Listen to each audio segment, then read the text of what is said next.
Ever try to get your man to talk about personal issues? You know it's not easy, especially when you're talking about today's topic. Male hair loss affects 60 million guys. Women too. Dr. David Samadi, a member of our Fox News Medical Aid team, a Fox News contributor, has been discussing a lot of issues that affect men. This is one I had actually asked you about for women as well. Tell us what some of the major types of hair loss are and maybe what causes it. Well, the most common one is what we call a male pattern and bald pattern, or androgenic alopecia. That's 95% of the hair loss, and the cause of it is mostly genetics. Now, a similar thing happens also in women, and genetics plays a big role. So that's majority of them. But then there are also 5% of them that's caused the areata alopecia, and that has to do a lot with stress, illness, medical diseases, and chemotherapy, and etc. But genetics plays a huge role in this. Father's mother, mother's father, you never know where it comes from. Good point. We always thought it was from the mother's side. Now new study shows that it's polygenic. It's from both parents. So if you have the gene in the family, now you most likely will be affected.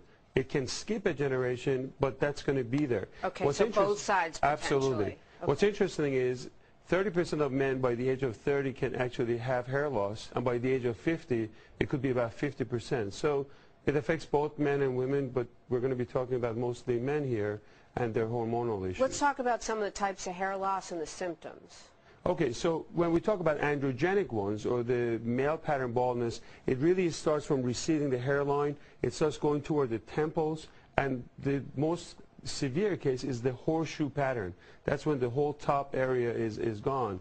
When you talk about the areata alopecia, or the stress factor, those are the patchy areas that are temporary loss and they're reversible. Those are easier to really treat. Okay, in addition to the genetic component, you say poor nutrition, certain illnesses, you mentioned stress, that's a huge one. Are there medications that men may be taking that can cause hair loss? Certain medications you want to watch out for, usually antihypertensive medications, beta blockers. Some cholesterol medication can actually cause that. I found that medications like Coumadin, which was quite interesting, or even Zantac, can actually cause it. So you want to look out for those. And if you take any of these medications and you see a quick hair loss, you want to make sure that you talk to your physicians. Interesting point you were telling me about on Proscar, which a lot of men take. Absolutely. You know, one of the main causes of this is the male hormone testosterone. The scalp, makes this 5-alpha reductase. It's an enzyme that converts the testosterone to dihydrotestosterone. If you look at the animation, you can see the dihydrotestosterone, or the active form of testosterone, actually affect the follicles. And over time, it can actually shrink the base of this hair and result in the hair loss. So DHT, or the active form of testosterone, is the main reason why men actually lose their hair. And Proscar has Propecia in it, now, which is a treatment for hair loss? As a urologist, I use a lot of Proscar because what it does, it prevents that enzyme. So it prevents the testosterone to active testosterone, and we found out that men actually end up having hair growth. A smaller portion of Proscar is called Propecia. And Propecia is 1 milligram. So the main take-home message is that if you're taking those medications, it can affect your PSA or... So when you get tested for your PSA, if you're on that because of the Propecia, you may actually affect the results. You need to disclose to your doctor if you're on it, or discuss it with your doctor. Absolutely. Okay. So Let's move on. The animation's interesting. I have no idea what this is, but if that's what's going on inside my scalp, I'm very concerned.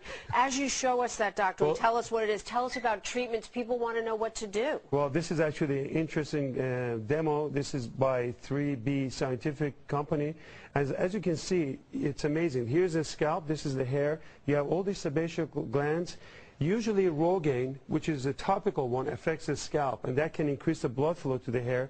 Propecia, that you talked about, actually works on the follicles, and it inhibits the DHT hormone, and that can affect the hair growth. And doctor, this was great information, and women should also talk to their doctor if they're on those medications, as you discussed. It could be affecting their hair loss too. Thank you so much.